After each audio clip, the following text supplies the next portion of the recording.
Hello everyone, welcome back to Easy Education London, and this is everything you need to know for English Language Paper 1 for Monday's exam.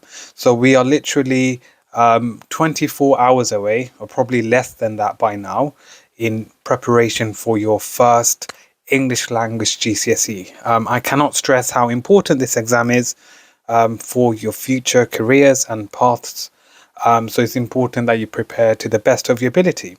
So what I wanted to do in this video is to go over everything you need to know to pass and achieve amazing marks for this exam. So starting off with question one, you've got a 4-marker. So question one is obviously 4 marks. So in terms of timing, you should spend up to 5 minutes. All you have to do is select 4 quotes or 4 points. Okay. The easiest thing to do is literally list the 4 things you understand about the question. Question 2 is 8 marks, and you should spend 10 minutes on this question. So what are you doing here? You're analyzing the language. So that could be the words, the devices, the language devices, and sentence structures. Question 3 is on structure. So it's the 8-marker, and you should spend 10 minutes on it. So you analyze the structure, the beginning versus the end. Of course, you should also explore the middle. Look at the focus, look at the perspective, and what is the reader's response? How does it make it interesting for the reader? And question 4 is 20 marks, and you should spend 20 minutes on this question, possibly up to 25, but this question is absolutely crucial if you want to do well in your English language GCSEs. So this is a mini essay, and what do you have to do? You should agree with the statement by analyzing how the point is shown. So discuss language and structure with terminology and prove the argument they make. So you have to prove it and show us why the student statement is accurate. So that's a generic breakdown of questions 1 to 4. Moving on.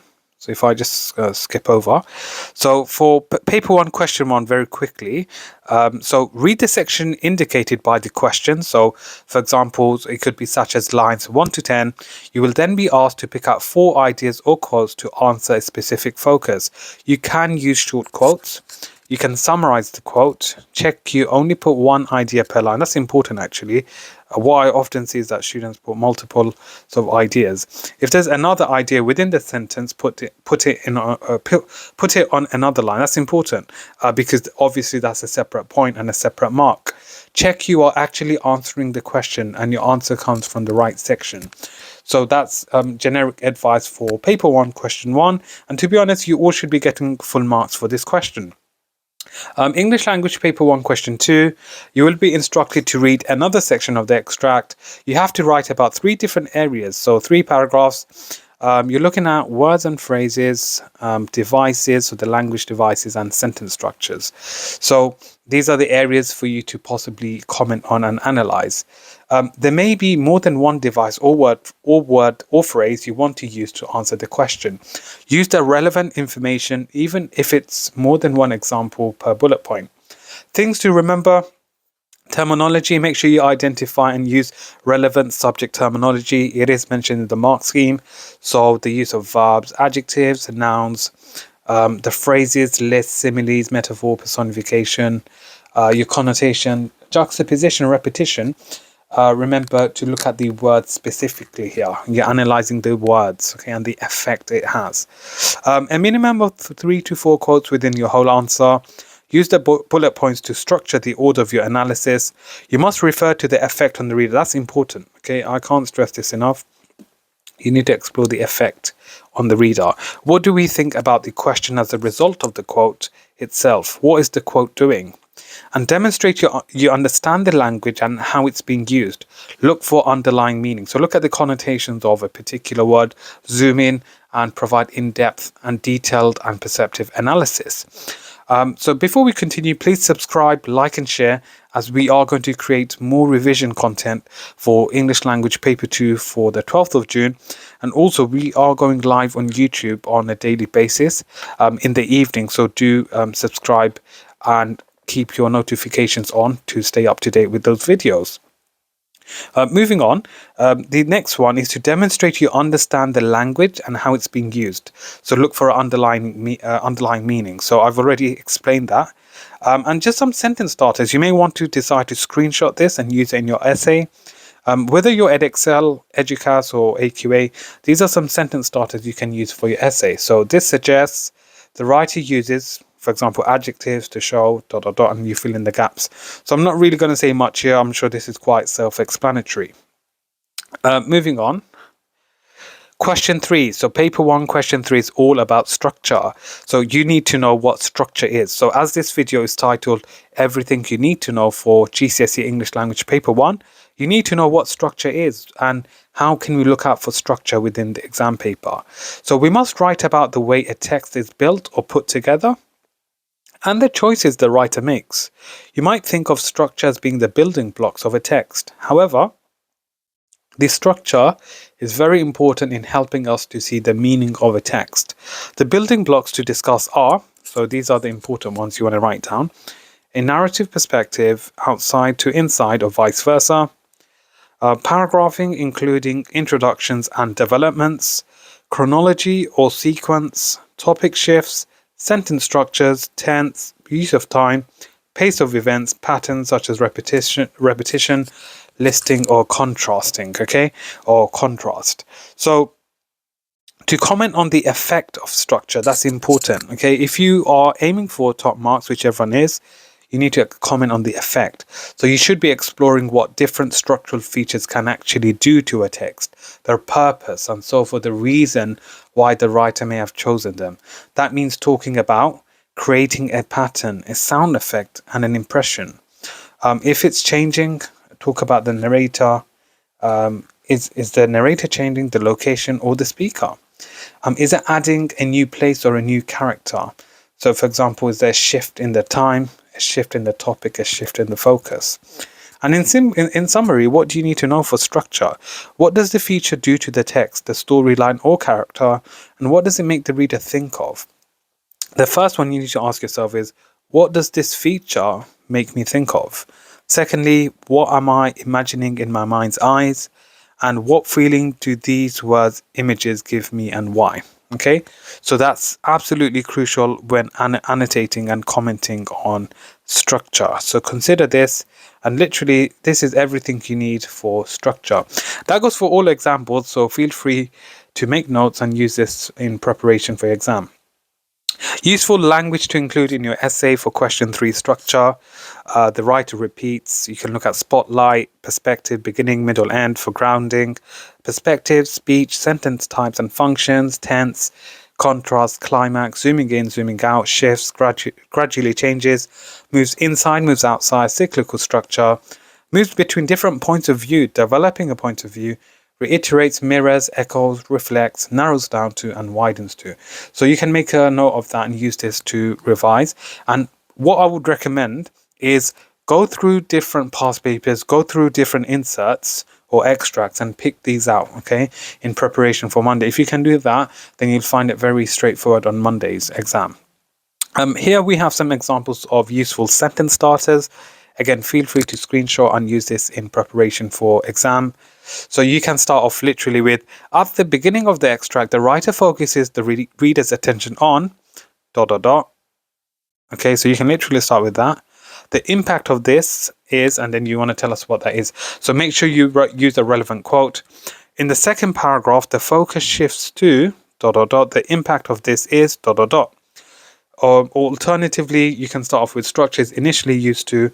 So as you can see, these are many examples which you can use to. So I'm not going to go over all of them because it is quite long. Strategies to answer the question. Think about the sequence. Think of the writer as if they are in charge of a camera. The writer has decided who and what they want the camera to focus on, and your job is to identify how and why the writer has done this. That's important. Think of the writer as if they are in charge of a camera. So when you take a picture and imagine you're going from one frame to another, each frame in the picture will obviously have individual focus. Number 2, change each of the bullet points given in the question into sentence starters or the focus of the paragraph. You will use these to guide your answer and they will help you to stay focused on the exam question. Question 4, evaluation. Evaluate. You'll be given a sentence or two that establishes a point of view. Your job is to agree with it and explore how the effect is created. Important. So I would say here, if you want to score top marks, explore the effect. So you're essentially being told the point you have to make, and you prove with quotation and analysis. There are bullet points to support your paragraphing structure. Make sure you agree every time. Keep linking back to storyline and how the language/device backs the question. Focus up. The things you have to do is, of course, use terminology within your question. You also need to remember, connect the method with the effect on the reader. Again, you see the word effect here. It does appear multiple times. So that's something that you all need to consider when preparing for this question. Use lots of mini quotations as you write your answer. And, write in third person, talk about the character or subject of the extract. Mary's isolation is a large indicator of tension from the start. So yes, you will be referring to the characters like this. Connect or connectives to link ideas together. You want to discuss the point as you would do in conversation. Develop your ideas beyond a statement using extender clauses which suggest which is intended to, which is achieved by. Sentence starters. Here we have an example of many sentence starters you can use for question 4. I agree with this statement because ... One of the key ideas to support this interpretation would be ... One of the key methods the writer uses here ... So these are all phrases. Learn them, copy them, use them, repeat, recycle, and use them for your answer on Monday. That goes for Edexcel students as well, and Educast. Learn these and apply in your exam. And the last but not least question is paper 1 question 5. Very important. You need to really prepare for this. So you will get to pick between 2 options. The likelihood is that you will choose between a describe question and narrate or narrative. But it could be 2 narratives or 2 descriptions as the options. So describe. If you're asked to describe, you'll probably be describing using an image given to you in the exam paper. Have a maximum of 3 events in the whole. It must be, it doesn't, if you look at it in further detail, you need to look at it again in simple terms and look at how you can use ambitious vocabulary, etc. within your writing.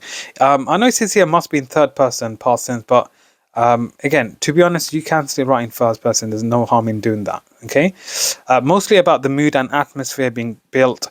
Use your 5 senses. That's what I would say. The easiest way to approach this question, students, is use your 5 senses. So it should allow the reader to infer something about the place or character.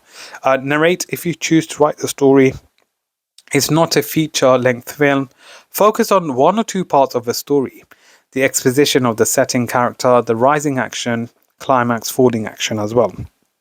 And it's easier to write in the past tense. And third person, again, it's highly sort of dependent, but again, it's up to you. Okay, some people prefer first person. Some people prefer third person. Again, it's up to you. You may choose first person if you prefer. So as you can see, again, it's up to you. I have no idea what to write about. So plan to work out what your ideas are. This is not an Oscar-winning film you are writing. It is a short event or description. In terms of planning, for descriptive writing, draw a box around the most interesting parts of the photo, label with all the nouns within it. Layer these into noun phrases or interesting similes and metaphors. Mind map expressive vocabulary that reflects the mood or tone you want to create. So, for example, mourning or fear. Then choose the order of the boxes that will manipulate the reader's focus. So, for example, from a mysterious object in the air, zooming, okay, so that's important. From a mysterious object in the air, zooming to a crowd response, to the person who threw the object, to a fire in the center of the picture. This is your paragraph structure. So that's if you choose the description activity, or the second one is the narrative, which is I believe more popular. So if you choose the narrative, you need to look at which section of the story arc are you writing about. Is it the exposition of setting and character the easiest? Make decisions about where, when, who, what is happening, and plan why it is going to mean something to the reader. They have to care about your narrative. So, for example, write about a time when you were alone. A reader will only care about you being alone if there's something to miss. Mind map your vocabulary. So you need to use ambitious vocabulary. So learn them and apply them in your exam, or devices which will express the mood or tone. Other tips: use your use your five senses. I've said this many times to you all. Absolutely crucial. Vary your sentence structure. So short, simple sentence, long, complex sentence, compound sentences. Add verb openers. So show variation. Move from a general detail and zoom right into the object as if you have a magnifying glass. Make your similes and metaphors count. They need to be appropriate and original. Start wide, descriptively, and slowly move into the scene. Pretend you're writing for a movie director. If they repainted your scene in reality, every time and detail should be there for them to use. Instead of worrying about details, think about the effect of a sentence. Why is it there? Show, not tell. So simple, but something a lot of students forget. Don't tell the reader what to think or feel about characters. Make them work for their understanding. Careful with your name choice. Mr. Stone has connotations of coldness, but your friend's name might not have the same effect. How do I do this, you may ask? So use carefully chosen verbs. So think carefully about the nuance of it. Does it fit the emotion? And refer to the consequence of the action, not the action itself. So for example, the curtains billowed widely in the open window instead of it was windy. And build noun phrases. Focus on the noun, then build the sentence around it. So these are some final top tips from myself. And that takes us towards the end of the video. I hope you found this video beneficial. And I would like to wish you all the best of luck for Monday's exam in preparation for GCSE English Language Paper 1. It has been an absolute pleasure teaching you all, class of 2023. There are many more revision videos on the way, so do subscribe, like and share with your friends, as we are planning of creating more exciting educational and informative videos for you all. Other than that, thank you for watching. Please subscribe, like and share for more. Thank you.